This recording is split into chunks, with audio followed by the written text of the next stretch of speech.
गुरुर्ब्रह्मा गुरुर्विष्णू गुरुर्देवो महेश्वरः गुरुः साक्षात् परब्रह्म तस्मै श्री गुरवे नमः. नमस्कार. गुरु साक्षात परब्रह्म ही संकल्पना आपण पाहतो आहोत आणि ही संकल्पना पाहत असताना साधकाला जेव्हा गुरूंची प्राप्ती होते, गुरु त्याला शिष्य म्हणून स्वीकारतात आणि आत्मज्ञानाकडे वाटचाल करण्याची त्याला सगळ्यात मोठी संधी त्यावेळेला प्राप्त होते. एवढंच नाही तर गुरूंच्या छत्रछायेखाली तो येतो. गुरु त्याला शिष्य म्हणून स्वीकारतात आणि त्याचं संपूर्ण जीवन आंतरिकदृष्ट्या कसं विकसित होत जाईल, त्याच्यातले अवगुण कसे कमी होत जातील, त्याचं मन जास्तीत जास्त सुसंस्कारित कसं होत जाईल आणि अतिसूक्ष्म ज्ञानाकडे त्याची वाटचाल कशी होत जाईल याचा विचार सातत्याने गुरु करत असतात. आणि हा विचार करत असताना एकेका अवस्थेतून गुरु त्याला आपल्या सच्चिदानंद तत्वाकडे नेत असतात. हा जो आंतरिक प्रवास आहे हा प्रदीर्घ असा प्रवास असतो आणि या प्रवासामध्ये सद्गुरू कायम आपल्याबरोबर असतात. फक्त ती जाणीव त्या शिष्याने कायम ठेवायला हवी. गुरु ज्या वेळेला साधकाला शिष्य करतात त्यावेळेला केवळ त्या गुरु आणि शिष्य या दोघांमध्ये तो आध्यात्मिक संबंध प्रस्थापित होत नाही, तर तो जो शिष्य असतो त्याचा आपल्या संपूर्ण गुरुपरंपरेशी एक दृढ असा संबंध त्या ठिकाणी तयार होतो. तो त्या परंपरेशी आत्मिक पातळीवरती जोडला जातो. त्याचं भानही शिष्याने ठेवायला हवं की आपला संबंध केवळ गुरूंपुरता मर्यादित नसून गुरूंची जी ज्येष्ठ अशी परंपरा आहे त्याच्यामध्ये ज्ञान आहे, योग आहे, भक्ती आहे, संपन्न असे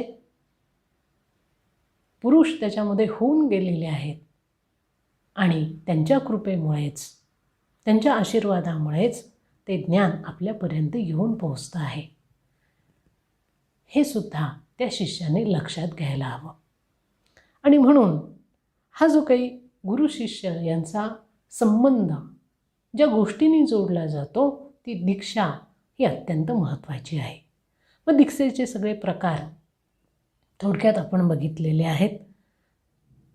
ह्या दीक्षेचे प्रकार जरी वेगळे असले तरी त्याचं ध्येय मात्र एकच आहे आणि ते म्हणजे त्या साधकाला आपल्या आत्मतत्वापर्यंत घेऊन जाण्याचा मार्ग दाखवणे, त्याला तो अधिकार प्रदान करणे.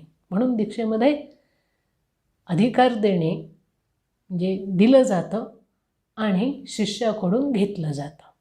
गुरु त्याला ज्ञान देतात, संस्कार देतात, आत्मज्ञान जाणून घेण्याचा अधिकार दिला जातो आणि शिष्य गुरूंकडनं ज्ञान घेतो, संस्कार घेतो आणि आपला तो जो अधिकार आहे तो देखील तो मिळवतो आणि त्याप्रमाणे तो आत्मिक वाटचाल सुरू करतो. फक्त आपण गुरु केले, त्यांच्याकडनं दीक्षा मिळाली की आपल्या जीवनाचं संपूर्ण कल्याण होईल असा भ्रम काही ठिकाणी काही लोकांमध्ये पाहायला मिळतो. असा भ्रम कुणीही पाळू नये. गुरूंनी जरी आपल्याला त्यांची शक्ती दिलेली असली आणि ती शक्ती आपलं काम करत असली तरीसुद्धा आपण त्यांनी दिलेली साधना, त्यांनी दिलेला जप, त्यांनी दिलेला मंत्र, त्यांनी दिलेला आचरण, त्यांनी दिलेले विचार हे विकसित करायचे असतात. आहे तसेच ते ठेवायचे नसतात. त्याच्यामध्ये उन्नती कशी होईल हे आपण पाहायचं असतं. त्याच्यासाठी सातत्य आपण ठेवायचं असतं. तेव्हाच खऱ्या अर्थाने आपल्याला तो जो सगळा मार्ग आतपर्यंत जाण्याचा आहे त्याच्यामध्ये विविध प्रकारच्या अनुभूती येतात आणि मग त्या एक एक अनुभूतींनी आपण संपन्न होत जातो. त्या अनुभूती इतक्या मजेशीर असतात. त्या अनुभूती म्हणजे एक एक अवस्था आपण पार करत जातो. जसं एखादा मोठा डोंगर आपल्याला चढताना सुरुवातीला आपण पाहतो, खालून जर आपण डोंगर बघितला तर आपल्याला असं वाटतं की अशक्य गोष्ट आहे. पण आपण हळूहळू चालायला सुरुवात केली, काही वेळाने आपण खाली बघितलं तर लक्षात येतं की आपण बरीचशी वाटचाल करून आता पुढे आलो आहोत आणि जे डोंगराचं टोक आहे ते आता आपल्याला जवळ दिसतं आहे. आणि बघा, जसं जसं आपण डोंगराच्या टोकाकडे वाटचाल करायला लागतो तशी तशी वाट आणखीन बिकट व्हायला लागते. हे जसं आहे तसंच या आंतरिक साधनेचं देखील आहे. आत्मज्ञान मिळवणं म्हणजे ही अशीच वाटचाल करणं आहे. फक्त याच्यामध्ये एक सोय अशी असते की दृढतेने जर आपण चालत गेलो, गुरूंवर श्रद्धा ठेवून जर आपण चालत गेलो तर गुरु कायम प्रत्येक क्षणाला, प्रत्येक अवस्थेमध्ये, प्रत्येक पावलागणिक आपलं बोट धरून चालत आहेत असा अनुभव आपल्याला आल्याशिवाय राहत नाही. आणि जर एखादा शिष्य अशी आपल्या मनाची कल्पना करत असेल की मला आता गुरूंची आवश्यकता नाही, मी माझं चालू शकतो, तर त्याला अनंत अडचणींना तोंड द्यावं लागतं, संघर्ष करावा लागतो. आणि म्हणून आपण कुठला भाव मनामध्ये ठेवायचा हे फार महत्त्वाचं असतं. शेवटी गुरु आणि शिष्य यांच्यामधला जो संबंध आहे तो सगळा भावनेवर आधारित आहे. जसं परमेश्वर आणि भक्त यांच्यामधला जो संबंध आहे तो पूर्णपणे भावनेवर आधारित आहे. भक्त ज्या भावनेने परमेश्वराकडे पाहतो त्याच भावनेने परमेश्वर देखील भक्ताकडे पाहत असतो. तसंच असतं गुरु आणि शिष्य यांच्यामधलं जे नातं आहे ते भावनेवर अवलंबून असतं. गुरु कायम आपल्या शिष्यांकडे अत्यंत वात्सल्यपूर्ण दृष्टीने पाहत असतात. जसं आईची दृष्टी वात्सल्यपूर्ण असते तशी गुरूंची दृष्टी वात्सल्यपूर्ण असते. आपल्या बालकाचं सर्वांगीण पोषण आईला करायचं असतं, तसंच गुरूंनाही आपल्या या बालकाचं म्हणजे शिष्याचं सर्वांगीण पोषण करायचं असतं.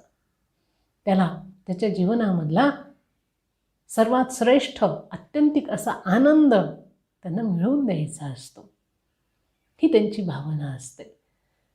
आणि शिष्य जो असतो त्याने आपल्या गुरूंकडे मात्र पाहताना तेच परमेश्वर आहेत, तेच सद्गुरू आहेत, तेच माऊली आहेत, तेच बंधू आहेत, तेच सखा आहेत, तेच स्वामी आहेत, अशा सगळ्या भावनेने तो ज्या वेळेला त्यांच्याकडे पाहतो त्यावेळेला त्याच्यामध्ये दुजा भाव शिल्लक राहत नाही.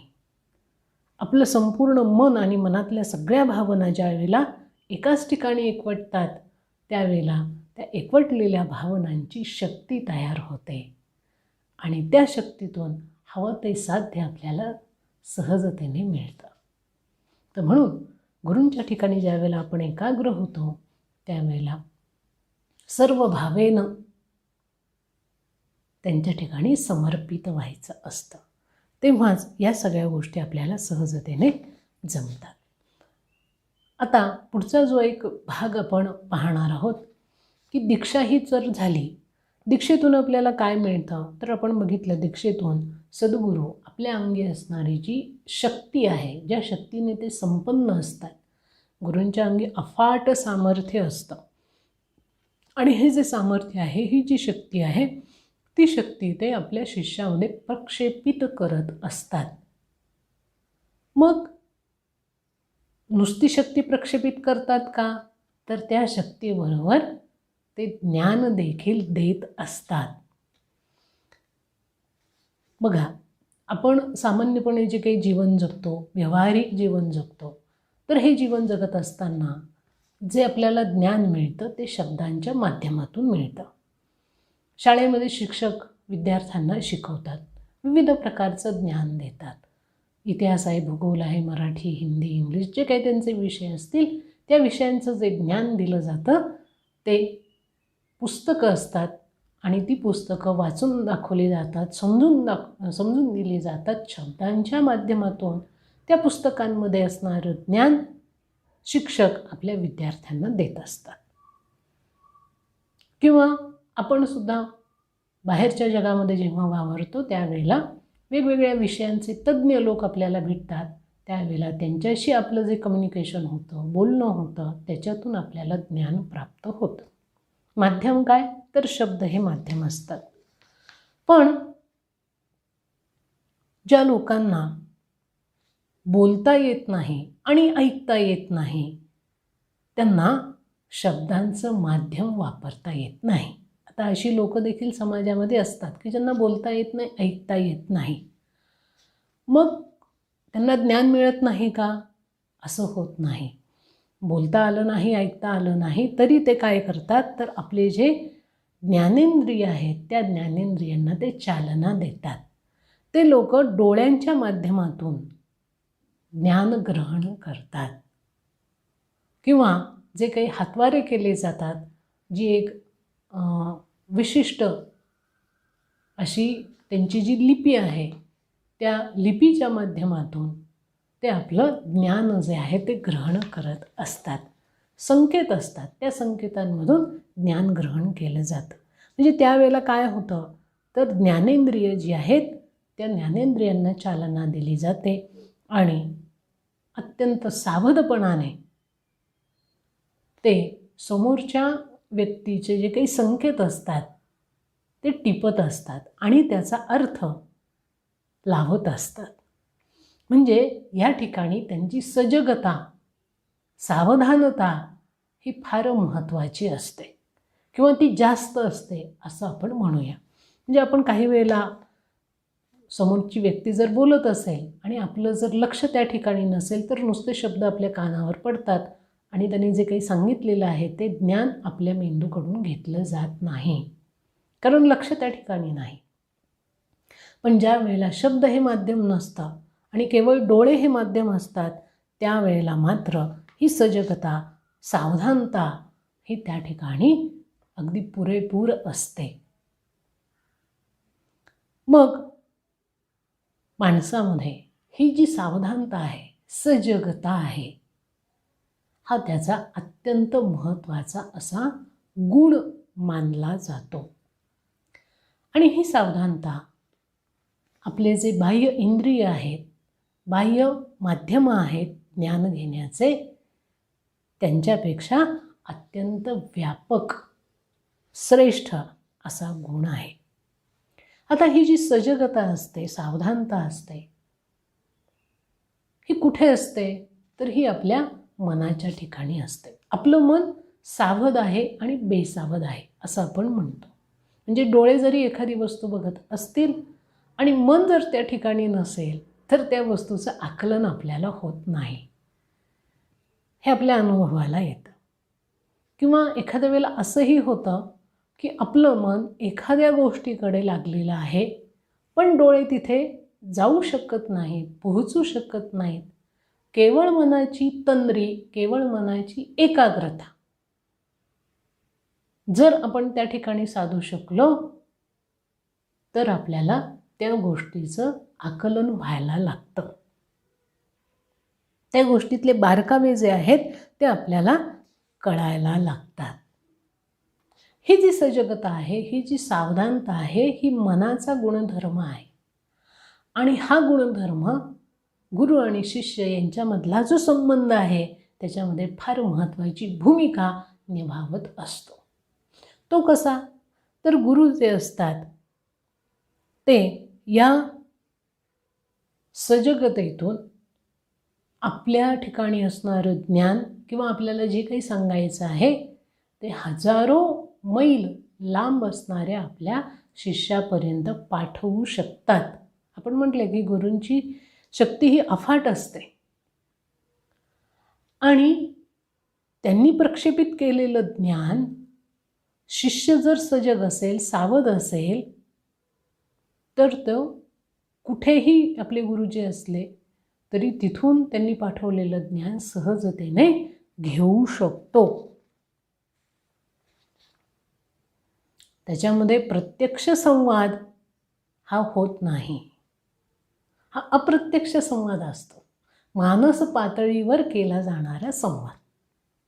आता याचं एक उदाहरण सांगते म्हणजे मग लक्षात येईल. आद्य शंकराचार्यांचं उदाहरण आहे त्यांच्या चरित्रामध्ये असलेलं, की ते गुरूंकडनं त्यांनी सगळं ज्ञान संपादन केलं आणि निघाले संपूर्ण देशामध्ये वैदिक हिंदू धर्माचं पुनरुत्थापन करण्याकरता. एकेका शहरामध्ये ते जात होते. संपूर्ण भारत ते फिरले आणि प्रत्येक शहरामध्ये जे विद्वान लोक होते त्या लोकांबरोबर आपल्या धर्माविषयी ते चर्चा करत होते. धर्माला आलेली ग्लानी ते दूर करत होते. आणि मग मोठे मोठे ज्ञानी पंडित विद्वान त्या काळातले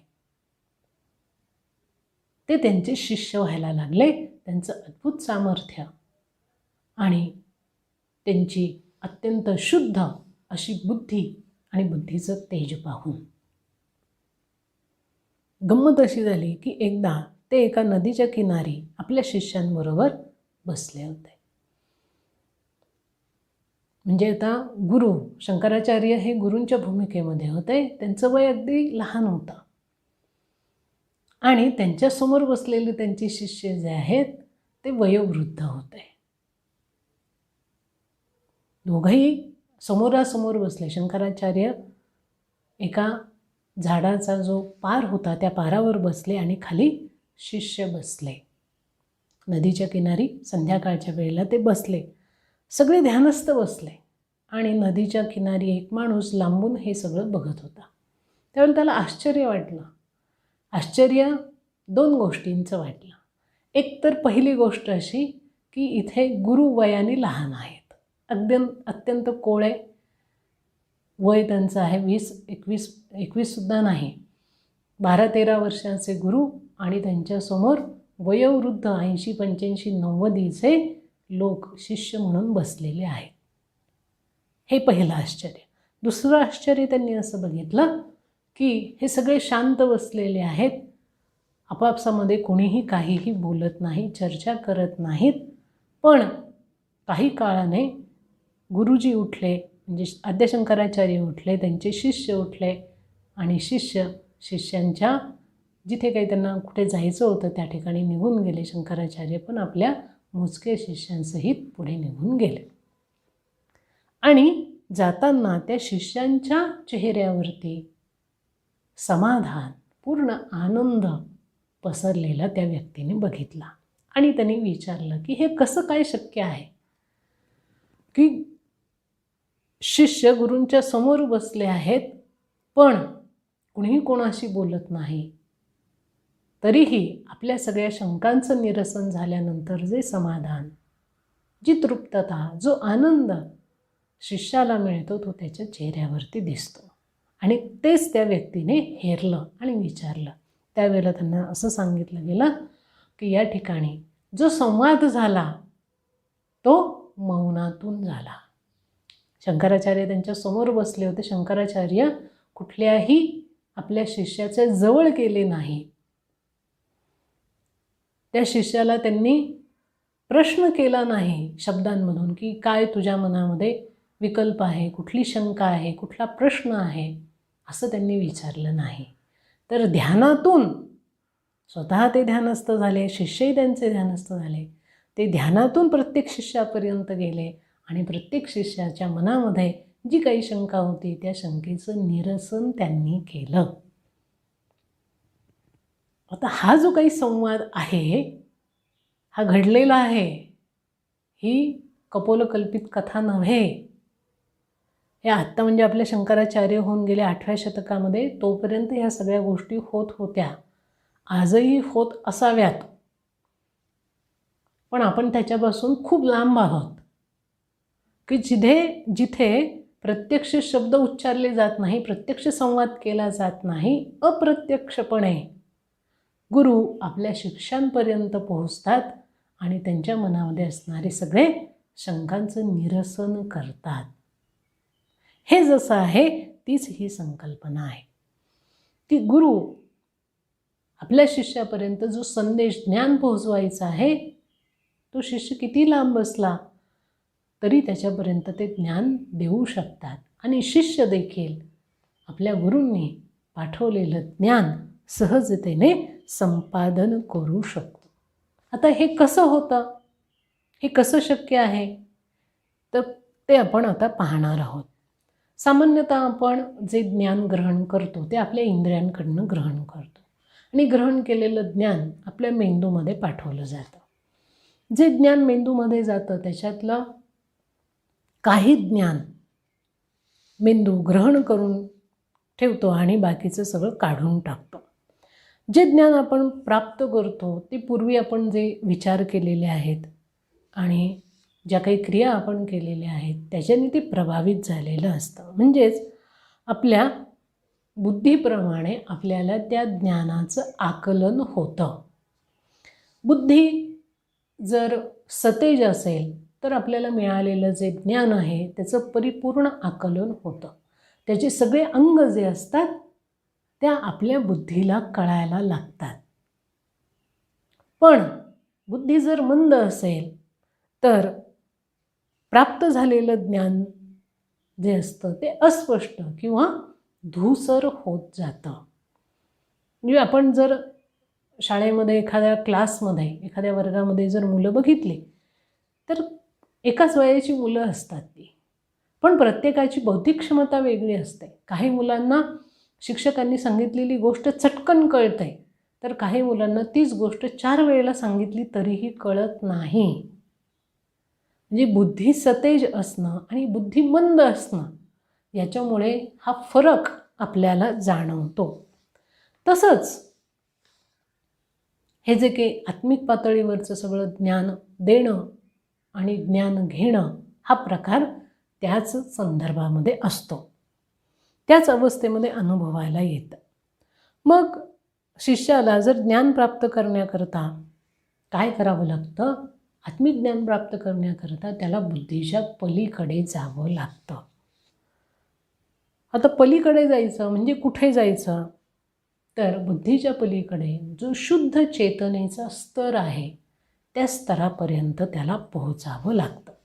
मग शुद्ध चेतनेच्या स्तरावर कसं जाणार हाही प्रश्न आपल्याला पडतो. बुद्धीपर्यंत आपली वाटचाल व्यवस्थित होते, पण बुद्धीच्या पलीकडे कसं जाणार? बुद्धीच्या पलीकडे जायचं असेल तर आपल्याला आपले विचार थांबवावे लागतात. साधी गोष्ट आहे ना. आपली बुद्धी काय करते तर वेगवेगळ्या प्रकारचे विचार करते. बुद्धी विचार करत असताना बुद्धीला ते विचार कुठून येतात, तर मन जे काही वेगवेगळ्या संकल्पना करतं आणि आपल्या इंद्रियांकडून ते ज्ञान ग्रहण करतं ते बुद्धीकडे पाठवलेलं असतं. आणि म्हणून मन जे आहे ते वेगवेगळ्या गोष्टींमध्ये स्वतःला बांधून घेत असतं. मनाने स्वतःला काही बंधनं घातलेली असतात की जसं मी स्त्री आहे, मी पुरुष आहे, मी ज्ञानी आहे, मी अज्ञानी आहे, मी संसारी आहे, मी शक्तिहीन आहे. अशा बंधनांमुळे होतं काय की गुरूंनी जे काही ज्ञान प्रक्षेपित केलेलं असतं ते आपल्या बुद्धीपर्यंत येऊ शकत नाही. त्याच्याकरता काय करायला हवं, तर आपली जी मन आहे त्या मनाने जे काही प्रतिबंध स्वतःला लावून घेतलेले आहेत ते प्रतिबंध त्याला दूर करावे लागतात. म्हणजे काय, तर आपण आपल्याविषयी ज्या काही कल्पना केलेल्या असतात, मी असा आहे, मी तसा आहे, मला हे आवडत नाही, मला ते चालत नाही वगैरे वगैरे जे काही असतं, ती प्रतिमा आपण प्रयत्नपूर्वक दूर करायची असते. आपण आपल्याविषयी जी प्रतिमा तयार केलेली असते, आपण आपल्याविषयी जे भाव तयार करून पक्के केलेले असतात ते आपल्याला दूर करावे लागतात. ते दूर केले की मनामध्ये जी बंधनं आपण पाळलेली आहेत ती हळूहळू दूर होतात, नाहीशी होतात. आणि मग आपल्या बुद्धीकडे जे काही विचार येतात त्या विचारांमध्ये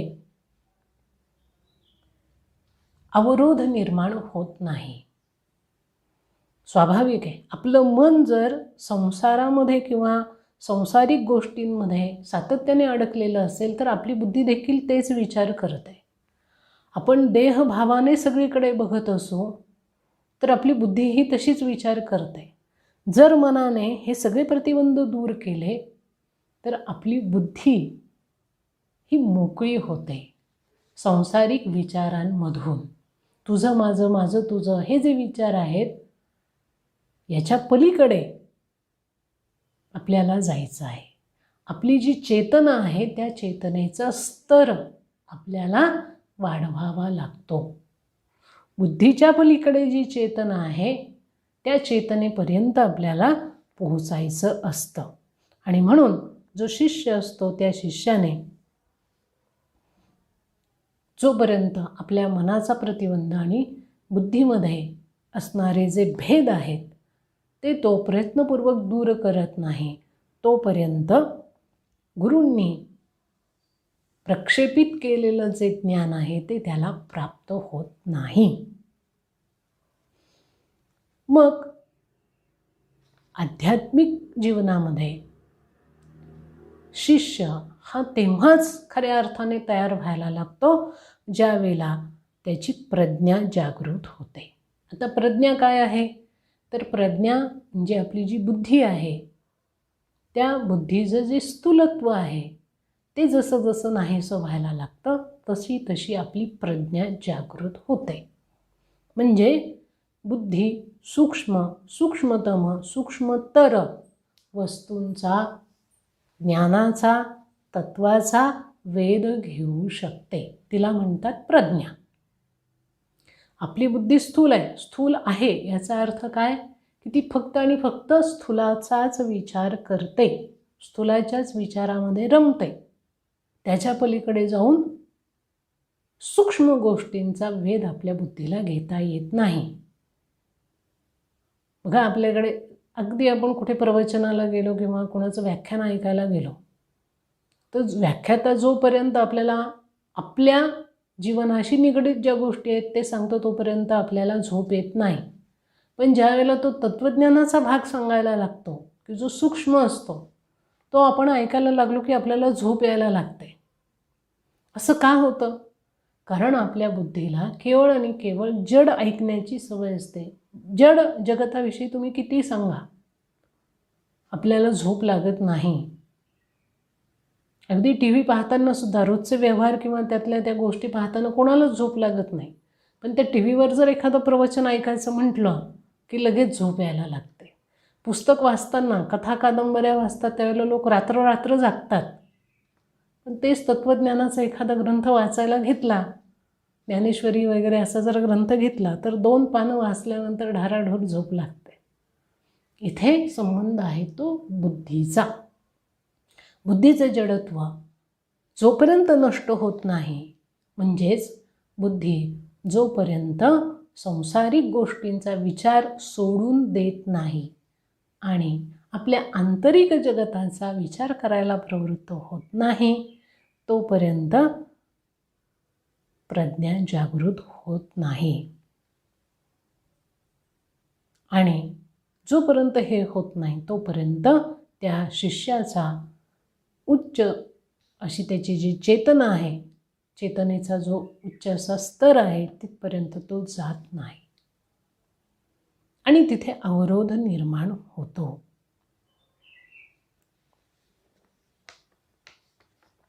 मग जर त्याला आपल्या चेतनेचा स्तर उच्च करायचा असेल, त्याला जर गुरूंनी दिलेलं ज्ञान घ्यायचं असेल, ज्ञानाने संपन्न व्हायचं असेल तर त्याने काय करावं? तर अगदी साधी गोष्ट आहे.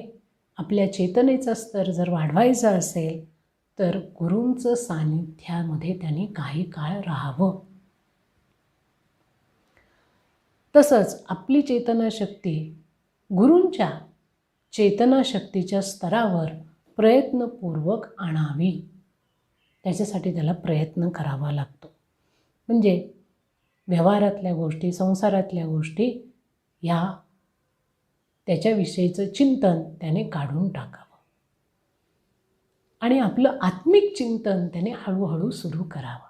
ते आत्मिक चिंतन करताना अगदी साधा सोपा मार्ग असा आहे की आपले पंचकोश जे आहेत त्या पंचकोशांचा विचार करत करत आत जावं. कारण लगेच आपण आपल्या आत्म्याविषयीचा विचार करायचा प्रयत्न केला तर ते होत नाही. एवढी लगेच उडी आपल्याला मारता येत नाही. मग आधी आपल्या शरीराचा विचार करावा. शरीराचं स्वास्थ्य कशा पद्धतीने आपल्याला मिळेल, शरीरामध्ये कशा पद्धतीची यंत्रणा काम करते, शरीराच्या अंतर्गत असणारा प्राण कशा पद्धतीने काम करतो, काय चाललेलं असतं आतमध्ये, त्या प्राणाचं महत्त्व काय आहे ते आपण पाहावं. मग आपल्या मनाची रचना समजून घ्यावी. मन केवढं अफाट आहे, केवढं व्यापक आहे, मनामध्ये काय काय भरलेलं आहे, काय आपल्याला हवं आहे, काय नको आहे ते टाकून द्यावं. मग बुद्धीकडे यावं, मग बुद्धीचा विचार करावा. असं एक एक एक एक गोष्टींचं जर आपण चिंतन करत गेलो तर आपली बुद्धी ही सूक्ष्म अतिसूक्ष्म अशा गोष्टींचा विचार करायला प्रवृत्त होते. आणि मग आपण आपल्या त्या उच्चतर चेतनेपर्यंत जाऊन पोहोचतो. आज आता आपण इथे थांबूया. याचा पुढचा भाग आपण उद्या पाहूया. ओम गुं श्री गुरुदेवाय नमः.